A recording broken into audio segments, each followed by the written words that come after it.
আমি আগেই বলেছিলাম যে বীজক থেকে আমি জ্ঞান চৌতিসার অর্থাৎ বীজক যে গ্রন্থ তার 249 নম্বর পাতার থেকে পৃষ্ঠার থেকে আপাতত পড়ছি। আগেই বলেছি মাতৃকা বর্ণ সম্পর্কে কবিরদাস আমাদের এই মাতৃকা বর্ণ ক থেকে অনুস্বর পর্যন্ত যেসব বর্ণগুলো আছে আর কি সেগুলো সম্পর্কে অবতারণা করেছে। এইগুলোকে মাতৃকা বর্ণ বলে। এর অনেক ভাব প্রভাব আছে, প্রকার আছে আর কি। এই সেরকম आगे वीडियोते अभी दिएছি। तो सज्जनों सबको नमस्कार। आप सब को हम पहले जो वीडियो दे चुके हैं उसमें कबीरदास जी का जो ज्ञान चौतीसा है और ज्ञान चौतीसा से हम आपको मातृका वर्ण यानी क से अनुस्वर तक जो 52 वर्ण है उसको उन्होंने कुछ व्याख्या दिए हैं। इसी को हम आगे वीडियो में कहे हैं। तो आगे और क ख आदि सबका भेद आस्ते आस्ते आपको हम पढ़कर सुना रहा हूँ। क्षेत्र विशेष में आपको मेरा जहाँ मन चाहेगा इसका वर्णन या व्याख्या मैं देने की कोशिश करूँगा। ये मेरा जो प्रयास है ये मेरे आनंद के लिए, शायद ये आनंद आपको हम बाँटें और जितना भी आनंद को हम बाँटेंगे उतना ही आनंद हमारा कौगुना बोलेंगे। सो आप ही बताइए वो लौट के मेरे पास आएगा।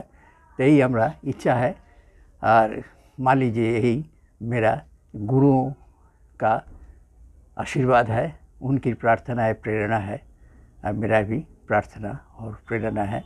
आप सब आपका मंतव्य यह जरूर रखिए। आइए क से शुरू करते हैं। क का देखिए हम पढ़ रहे हैं। पहले आगे आगे जो वीडियो दिएছি বাংলায় বলে এবারে ভিডিও দিয়েছি তাতে আমি বলেছি যে কবিরদাস জি এই ক থেকে অনুস্বর বা চন্দ্রবিন্দু পর্যন্ত যেসব বর্ণগুলো আছে তিনি এগুলোর ইয়ে সম্পর্কে ভেদ বা প্রভাব সম্পর্কে বলে গেছেন। একেই বলে মাতৃকা বর্ণ। আমি অনেক দিন থেকে খুঁজছিলাম, কিছু প্রভাব আমার ছোটো ভিডিও দেওয়া আছে। এরকম আমরা আমাদের ভারতচন্দ্র রায়ের রায়গুণাকর ভারতচন্দ্র রায় সেই তার ভিডিও এই তার কাব্যের মধ্যে আমরা এরকম অ দিয়ে আ দিয়ে ক দিয়ে ইত্যাদি অনেক রকম বর্ণনা আমরা পাই। যদি যারা এসব চর্চা করেন বা ভালোবাসেন কাব্য সম্পর্কে তারা অবশ্যই জানেন, আর না জানলে একটু এগিয়ে আসুন, আপনি অবশ্যই জানতে পারবেন। আসি আবার সেই বিজাগের জ্ঞান চৌতিসা থেকে আবার আপনাদের সময় এখানেও কবিরদাস কীভাবে এই ক খ গ ঘকে কীভাবে বর্ণনা করেছেন আমি সেইগুলোই মানে বিস্তারভাবে মানে বিস্তার বলুন, সংক্ষেপ বলুন, যেভাবে বলুন মানে আপাতত আমি আমার মতন সময় দিয়ে আপনাদেরকে বোঝাতে চাইছি। বলছে ক का कमल किरण में पावे, शशि वृक्षित संपुट नहीं आवै, तहाँ कुसुम रंग जो पावई, ओगह गही के गगन रहावई। হচ্ছে প্রথম পদ ক কা। এখানে টিকা মানে যে বীজকের মধ্যে যে টিকা দেওয়া আছে সেটাই আমি পড়ছি, যেখানে মনে হবে বা আমি পারবো। আমি যে বিরাট একজন ব্যক্তিত্ব বা গুণী পাঠক সে বলছি না, আমি আমার মতন করে বলবো। তাই বলছে मैं अपने योग्यता के अनुसार आपको भेद बताते रहूँगा, ये आप समझिए। अगर कोई प्रश्न हो तो आप पूछिए, वो हम स्वीकार कर लेंगे। आपको कोशिश करेंगे, मेरा प्रयास रहेगा कि आपको वो जो प्रश्न है उसका उत्तर देने के लिए। तो क का कवल किरण में पावे, शशि वृक्षित संपुट नहीं आवै, तहाँ कुसुम रंग जो पावै, ओगह गही के गगन रहावई। तो क कहिए केवल ब्रह्म और का कहिए जीव। অর্থাৎ ক কা যে বলা হয়েছে ক কা কেবল কৃত में पावई, এই ক কা অর্থাৎ ক कहिए केवल ब्रह्म और का कहिए जीव। जो कसे क से उत्पत्ति होए सो का, सो माया उपदेश करती है जगत में कि हे जीव, तू ब्रह्म का अंश है, अधिष्ठान भूत ब्रह्म है। कैसा? सो तू सुन के निश्चय कर, तू सुने निश्चय कर अर्थात धारणा करे नाओ। क शब्द कर्दमो भवती, कि बोलছে দেখুন, क शब्द कर्दमो भवती, এটা একটা কর্দম কাদা। स सच्चिदानंद, का शब्द तदंश जीव इत्यर्थ। क शब्द कीचड़, ये बोललाम आगे कादा, कीचड़ आओ। का शब्द गोला, डाला, এটা গোলা যেটা বলছে গোলা। তো कीचड़ कहिए सच्चित मिला आनंद। দেখুন কাদাকে কোথায় নিয়ে গেল, এই হচ্ছে মহাপুরুষদের বৈশিষ্ট্য। কাদা কাকে বলছেন? যে আমাদের মধ্যে সচ্চিত আনন্দ। তো বলছে, আবার বলি সেই জায়গাটা, যে क शब्द कीचड़ और का शब्द गोला। तो कीचड़ कहिए सच्चित मिला आनंद, ताका अंश जीव गुण उपाधि युक्त। ता जीव को माया उपदेश करती है कि कमल किरण में सच्चिदानंद की प्राप्ति होएगी। कमल कहिए नाभि कमल, 10 दल।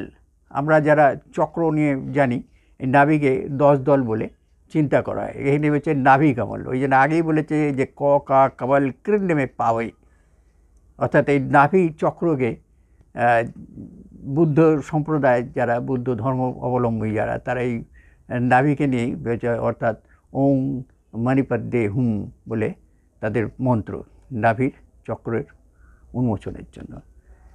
আচ্ছা, बोलबें तो किरण बसा प्राप्ति होएगी। कमल कहिए नाभि कमल 10 दल। तो जब उन्मनी अमनस्क योग करके सुरती नृति इकट्ठी हुए तब कमल खुले। তাহলে এই কমল যে 10 দল এর পাপড়ি কীভাবে খোলা হবে বলছেন, কখন হবে না, তো সব উন্মনি अमनस्क योग करके सुरती नृति इकट्ठी हुए तब कमल खुले। এটা রহস্যময়ের ব্যাপার।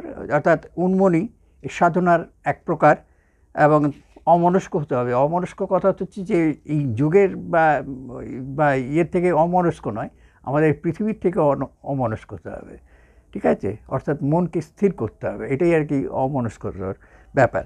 তাই যে উন্মনি হয়ে योग करके सुरती निरति अर्थात सुरति निरति अर्थात सूरत माने चेहरा दर्शन এই যে প্রতিমা এখানে কিন্তু কবিরদাস সুরত বলতে ওই বিন্দু একেই বোঝাতে চেয়েছেন। এই যারা এইসব নিয়ে চর্চা করেন বা ঘাঁটেন বা এগুলো নিয়ে একটু কি বলেন অভিজ্ঞতা আছে তারাই বুঝবেন। তাই বলছে যে সুরতি নিরতি ইকট্ठी হয়ে তব কমল খুলে, তখন এই কমল 10 দল খুলে যায়। ঠিক আছে, তা कमल की किरण में আমার এইসব চক্র সম্পর্কে ভিডিও দেওয়া আছে, এগুলো দেখবেন, খুব ভালো লাগবে। আবার বলি, প্রশ্ন করবেন, সঙ্গে থাকবেন, আর যত পারবেন এইগুলো একটু উত্তরপুরুষদের জন্য, আপনার নিজের জন্য, আপনার পরিবারের জন্য, আপনার উত্তরপুরুষদের জন্য, বিশ্বের বা সমগ্র জনগণের জন্য এগুলো তথ্যগুলো খুবই প্রয়োজনীয় তথ্য। বিশেষ করে ভারতীয় বংশোদ্ভূত যারা যারা ভারতীয় সংস্কৃতিকে ভালোবাসেন, নিজেকে ভারতীয় পরিচয় দেওয়ার মতন যোগ্যতা রাখতে চান যারা, এই আর কি। ঠিক আছে, তাই বলছে তো कमलता कमल की किरण में जब लक्ष्य लगे छोटो सहजी सहज सचित एक होए के आनंद की प्राप्ति हुई, तब नित्य पद्मासन उत्तराभिमुख करके सोहंग श्वासा में सूरत लगावे मन की एकाग्रता करें, सवा पहाड़ का नियम करें तो कमल का संपुट खुले। देखो ना, एक जोग प्रक्रिया सम्पर्के अर्थात এই কমল দল অর্থাৎ নাভি চক্রের যে শতদল কমল এর পদ কীভাবে কি বলতে বলছেন না, আবার বলে দিই। বলছে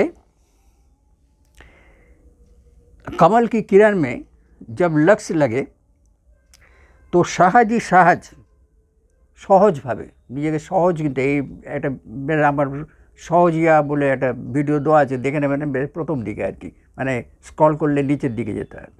তাই সহজই সহজ সচ্চিত এক হয়ে কে আনন্দ কি প্রাপ্তি হয়, অর্থাৎ যখন সহজভাবে এইটাকে যখন আমি এই চিন্তা করব, এই নাভি পদ্মে ওই মনোপদ্মে হুম এই যখন চিন্তা করব, তখন একটা আলাদা আনন্দ অনুভূতি হবে। ঠিক আছে, এটাকে সূর্যক্ষেত্র বলা হয়ে থাকে, তেজের ক্ষেত্র বলা হয়ে থাকে। আর কি করে করতে হবে বলছে যে তব নিত্য পদ্মাসন উত্তরাভিমুখ, অর্থাৎ উত্তর দিকে মুখ করে সোহং শ্বাসামে সুরত লাগে, সোহং, হ্যাঁ সোহম, এই সোহম বা এইভাবে শ্বাস নিতে হবে। আর কি বলছে, ব্রহ্ম হয় পরন্তু जब চন্দ্রনারী চলে তব, হ্যাঁ চন্দ্রনারী যখন চলবে তখন এই কাজটা করতে হবে। जब চন্দ্রনারী বলতে এই বাম দিকের নারী, ঠিক আছে।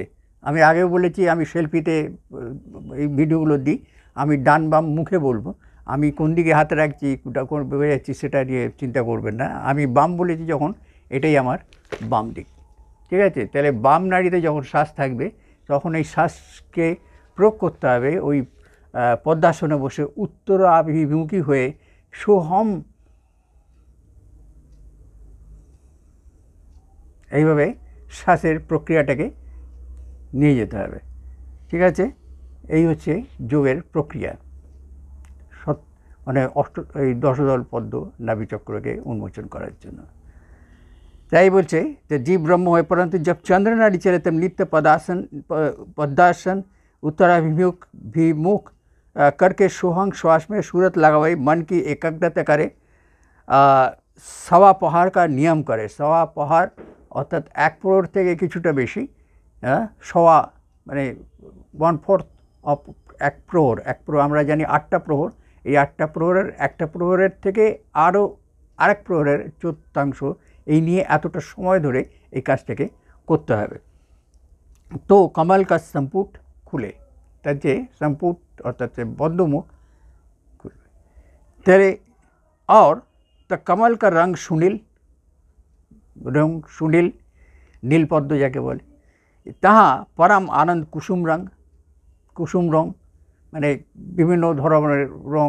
কুসুম রং সাধারণত আমরা হালকা গেরুও টাইপের বললেও চিন্তা করতে পারি। আর তা রঙকে जो পাবে সো সচ্চিদানন্দ, করে দেখুন ভালো লাগবে। তো ও আনন্দ অবগাহা, অর্থাৎ তখন ওই আনন্দে যখন অবগাহন করি, अवगाहा, हाँ, जब उसमें हम डुबकी लगा के स्नान करेंगे, माने उसी में हम डूब जाएंगे, इसी को कहा जाता है कि डुबकी लगा के स्नान। उसी में हम अपने मन को मन सहित तैरते रहेंगे। तो इसीलिए अवगाहा कि गहने में न आवे, অর্থাৎ যেন সেটা গহনে না আসে বা আমার গহনে যেন আসে না। बुद्धि से गहने में नहीं आवे और चित्त में गहने में नहीं आवे, अहंकार से गहने में नहीं आवे और मन से गहने में नहीं आवे और दशों इंद्रिय से गहने में नहीं आए, ताकि अवगा कहिए। অর্থাৎ কোনো কিছুর মধ্যে যেন এর মনটা যেন আমার না চলে যায়, ওই জন্য বলছে এই যে গান, সেইগুলোর মধ্যে যাতে আমার চিন্তাধারাগুলো তখন স্থিরত্ব থাকতে হবে, চিন্তা মুক্ত হয়ে।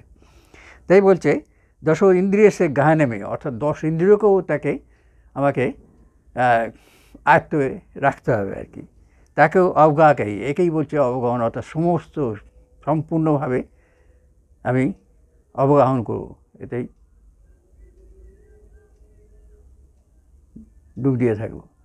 তাই বলছে तो ऐसा अवगा ब्रह्म अनुभव, ताको लक्ष्य के गही के गगन रहाई कहिए, ता आनंद में लय होके ब्रह्मांड में रहना।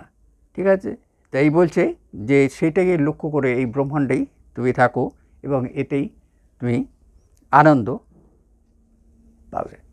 তো বন্ধুরা, আপনারাও এই আনন্দের ভাগ নিন। আমি আনন্দের ভাগ যতটুকু পেয়েছি আপনাদের মধ্যে বন্টন করে যাচ্ছি, बांटते रहते हैं। तो आप भी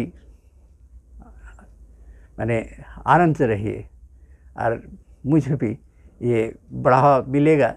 वही कबीर दास जी मेरा मानसिक गुरु है, तो उनसे भी मेरा प्रार्थना है कि ये आनंद का भाग मुझे भी मिलते रहेगा आप लोग के सहयोग से। तो बंधु ও सज्जनों नमस्कार। বন্ধুরা ভালো থাকবেন, সঙ্গে থাকবেন, আর এগুলো যত পারবেন আমাদের এই ভারতীয় সংস্কৃতি, সাধু সজ্জন সন্ত ঋষি মহারিষির যেসব তথ্য তারা দিয়ে গেছেন বিভিন্নভাবে, এগুলোকে একটু সম্মান দিতে পারেন। এগুলো সম্মান দেওয়া মানে আপনি সম্মান পাওয়ার যোগ্য হবেন। বন্ধুরা নমস্কার, সঙ্গে থাকবেন, সঙ্গে রাখবেন।